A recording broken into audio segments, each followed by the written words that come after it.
American, Vivek Ramaswamy, has emerged as one of the frontrunners in the Republican race for the 2024 presidential elections. Now, this comes at a very significant timing. Remember, the Republicans are on the lookout for a friendly alternate to Donald Trump. He's a 37-year-old biotech entrepreneur and is a third Indian American to directly challenge former US President Donald Trump in the run-up to the 2024 elections.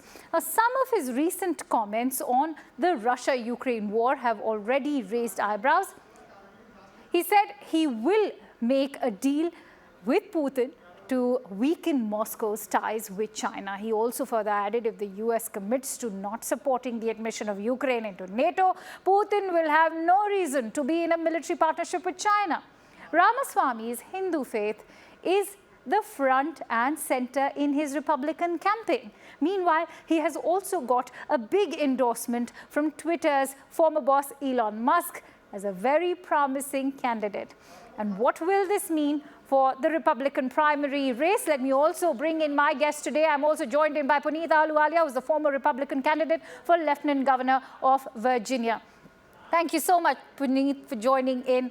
Now, let's also talk about weighing in on what Ramaswamy's foreign policy views are. He has said that he would go for total decoupling with China if he comes to power. He's against US aid to Ukraine, so much so he believes, like Nixon soured relations between China and Russia, current day US should also do that. In fact, he says that if he comes to power, he would ease Moscow's economic burden and not offer NATO membership to Ukraine. How do you view his foreign policy views, in fact?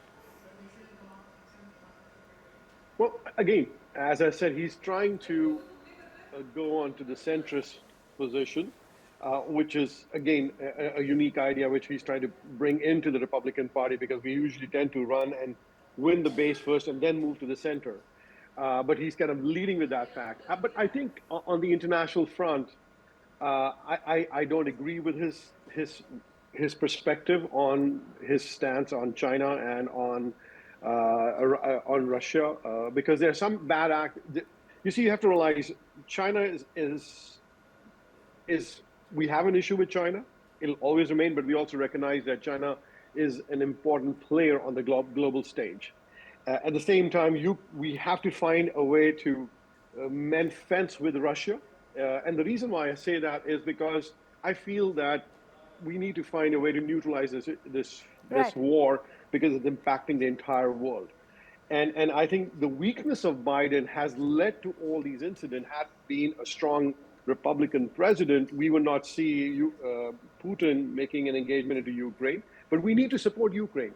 We have to have the free will of the people prevail. And if Ukraine wants to be part of NATO, well, let them be part of NATO. It is Putin's issue, and we will support Taiwan without any exception. And that's the fact. How it remains. We have actors who want to turn democracies or sham democracies into despots or autocracies.